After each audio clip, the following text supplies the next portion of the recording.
My own peace I give you, a peace which the world cannot give. என் அமைதியையே உங்களுக்கு அளிக்கிறேன். நான் உங்களுக்கு தரும் அமைதி உலகம் தரும் அமைதி போன்றது அல்ல. இது கிறிஸ்து வழங்கும் வாழ்வு தரும் நற்செய்தி. கிறிஸ்துவே உமக்கு புகழ். இயேசுவின் அன்பான சகோதர சகோதரியான தொலைக்காட்சி விசுவாசிகளே, in the cross of Christ, human suffering has been redeemed. கிறிஸ்துவின் சிலுவையில் மனித துன்ப துயரம் மீட்கப்பட்டது. ஆகவே துன்பங்களுக்கு ஒரு அர்த்தம் இருக்கிறது என்றால் அது இயேசுவின் பாடுகளினால், அவருடைய சிலுவை மரணத்தினால். அதுதான் நமக்கு அர்த்தத்தை கொடுக்கிறது. நாமும் கிறிஸ்துவோடு சேர்ந்து துன்பப்படும் பொழுது, மரிக்கும் பொழுது மகிமையாக அவரோடு உயிர்க்கிறோம். The world's approach to peace is avoidance of trouble, a refusal to face unpleasant things. Jesus offers the peace which conquers our fears and anxieties. உலகிற்கு சமாதானம் என்பது தொந்தரவு இல்லாமல் இருப்பது, வேண்டத்தகாதவைகளை சந்திக்காமல் இருப்பது. ஆனால் கிறிஸ்துவின் சமாதானமோ நம் எல்லா பயத்தையும் பதட்டங்களையும் நீக்கி வெற்றி கொள்ளுகிறது. இந்த வித்தியாசம் இயேசுவினுடைய சமாதானம் இதுதான். நாம் அனைவரும் இயல்பாக விரும்புவது, எனக்கு ஒரு சஞ்சலமும் துன்பமும் துயரமும் வரக்கூடாது என்பதைத்தான் நாம் செபிக்கின்றோம், வேண்டுகின்றோம், விளைகின்றோம். ஆனால் துன்பம் வராமல் இருக்கிறதா? கஷ்டம் இல்லாமல் இருக்கிறதா? நிச்சயமாக. வீட்டிற்கு வீடு வாசற்படி என்று சொல்வதை போல ஒவ்வொரு வீட்டிலும் அவரவர்களுக்கு தகுந்தாற்போல் வேர்ட் ஆஃப் காட் என்ற ஒரு கேலண்டரை நம்முடைய பங்கில் இருக்கக்கூடிய வழிபாட்டு குழுவினர், இன்னும் முக்கியமானவர்களுக்கு கொடுப்பது. அதைத்தான் நாம் தினமும் காலையில் ஆங்கிலத்தில் படிக்கின்றோம். அந்த கேலண்டரில் இந்த மாதத்துக்குரிய ஒரு முத்தாய்ப்பான ஒரு வசனத்தை போடுவார்கள். அதில் இயேசு யாருக்கு அதிகமாக இந்த வேதனைகளையும் சோதனைகளையும் கொடுக்கிறார் என்றால், தன்னுடைய வலிமையான வீரர்களுக்கு, த ஸ்ட்ராங்கஸ்ட் சோல்ஜர்ஸ், அவர்களுக்கு இந்த கடினமான துன்பங்களை கொடுக்கின்றார். இது சிலுவைகள். இந்த சிலுவைகளை நாம் சுமந்தாக வேண்டும். தினம் தினம் அவருடைய சீடராக இருக்க வேண்டுமென்றால் தினமும் அவரது சிலுவையை சுமந்து கொண்டு செல்ல வேண்டும். அதில் பதட்டமோ அல்லது எத்தகைய ஒரு விரக்தியோ இல்லாமல் முக மலர்ச்சியுடன் அதை தாங்குவதுதான் உண்மையான ஆன்மீகம். World peace begins in each heart. If the tree is to be green, its individual leaves must be green. உலக அமைதி ஒவ்வொரு இதயத்திலும் ஆரம்பமாகிறது. ஒரு மரம் பசுமையாக இருக்க அதன் ஒவ்வொரு இலையும் பசுமையாக இருக்க வேண்டும். ஒரு சில சமயங்களில் தோட்டத்தில் வேலை செய்பவர்களுக்கு தெரியும், இந்த ஹார்டிகல்ச்சர். ஏதாவது ஒரு செடியிலே ஒரு பூச்சி அந்த செடியை அரிப்பதாக இருந்தால் உடனடியாக அதை கழித்து எடுத்து எரித்து விட வேண்டும். அந்த பூச்சி அந்த செடியோடு செத்து விட வேண்டும். இல்லை என்றால் அது எல்லா செடிகளுக்கும் பரவும். அதே போன்று இந்த இதயத்தில் அமைதி வேண்டுமென்றால் எத்தகைய சிறிய ஒரு சலனமோ நம்மை ஆட்கொள்ளக்கூடாது. சலனமற்ற உள்ளம், அது தாமரை இலை மீது இருக்கின்ற தண்ணீரை போன்று. சூசையப்பருக்கு அந்த உதாரணம் சொல்லப்படும்.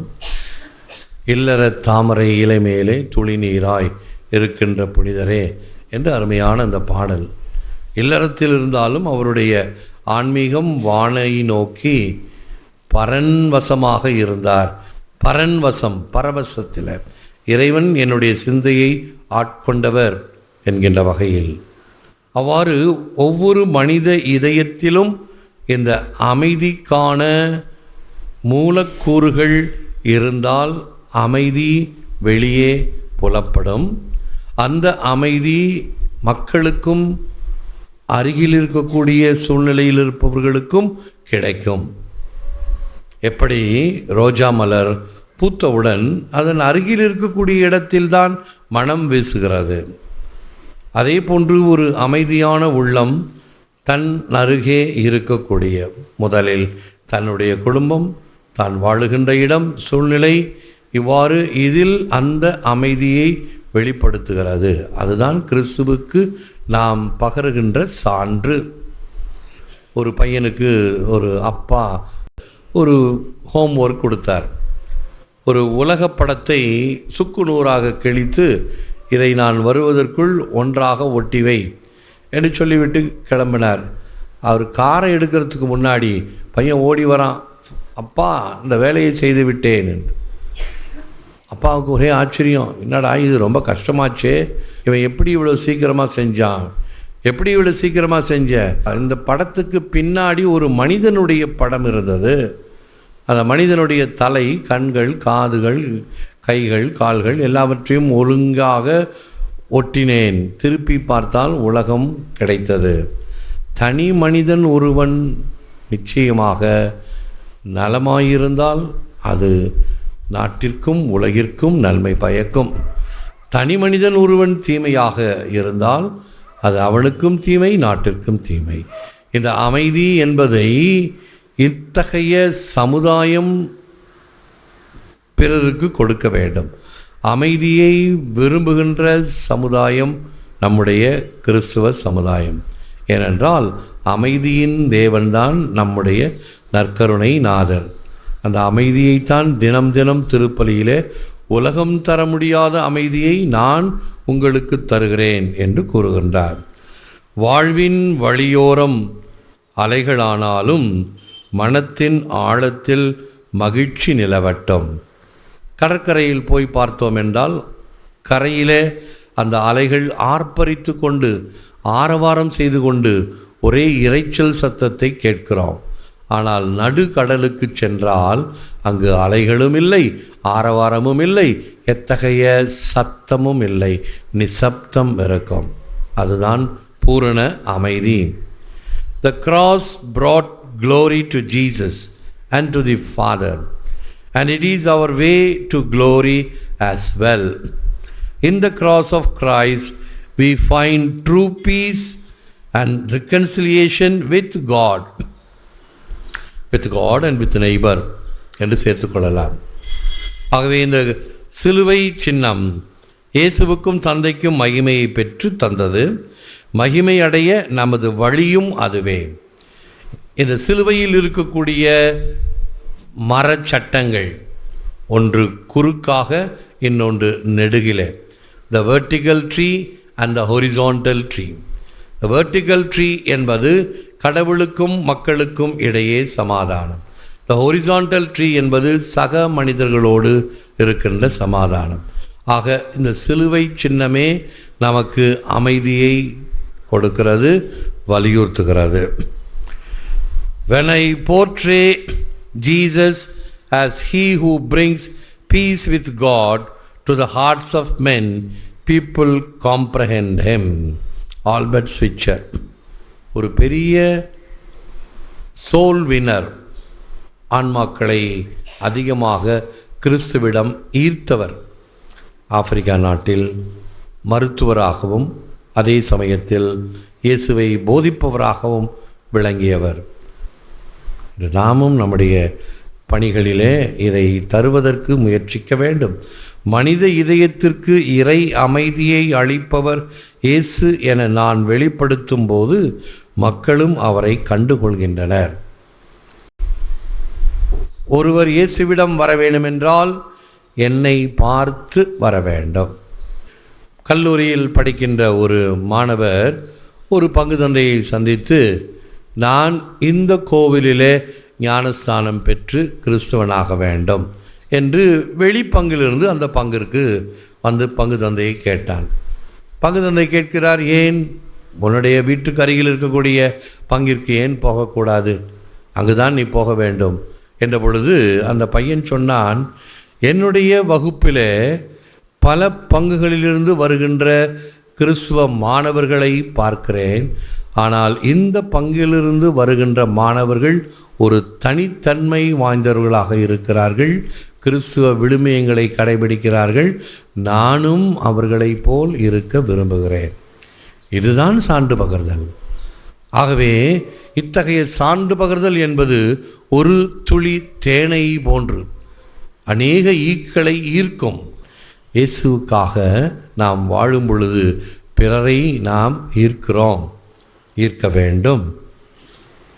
See the spits over my face which I received from you, to give you back the first gust of life I had blown on your face. See my cheeks which were slapped so I could reform your deteriorated aspect according to my new image. See my back which was lashed to remove the weight of your sins from your shoulders.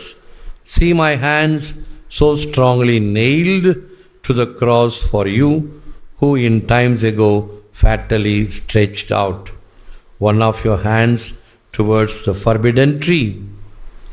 உனது முகத்தில் நான் ஊதிய முதல் காற்றுக்காக என் முகத்தில் உன் எச்சில், உன் சீரழிவுகளை புதுப்பொழிவாக்கிய எனக்கு என் கன்னத்தில் அறைகள், உன் தோளிலிருந்து பாவச்சுமையை நீக்கிய எனக்கு என் முதுகில் கசையடிகள், விலக்கப்பட்ட கனியை தீண்டிய உன் கையை காத்த எனக்கு என் கைகளில் பலமான ஆணிகள். தகைய பின்னணியில் செபிப்போம், முழந்தால் இருப்போம். Lord, bless us and keep us. Let your face to shine upon us and be gracious to us. Lord, give us peace, the peace that the world cannot give. ஆண்டவரே, ஆசி வழங்கி எங்களை காத்திரளும். உமது திருமுகத்தை எங்கள் மேல் ஒளிரச் செய்து எங்கள் மீது அருள் பொழியும். ஆண்டவரே, உம் திருமுகத்தை எங்கள் பக்கம் திருப்பி உலகம் தர முடியாத அமைதியை எங்களுக்கு அருளும். இந்த அமைதியை பெற நாங்கள் தகுதி பெறவும் பெற்ற அமைதியை பிறருடன் பகிரவும் வேண்டிய மன தாராளத்தை, மன துணிவை எங்களுக்கு தாரும். ஏற்று வர மருளும் இறைவா, காக்கும் கரங்களினால். ஆமென், ஆமென்.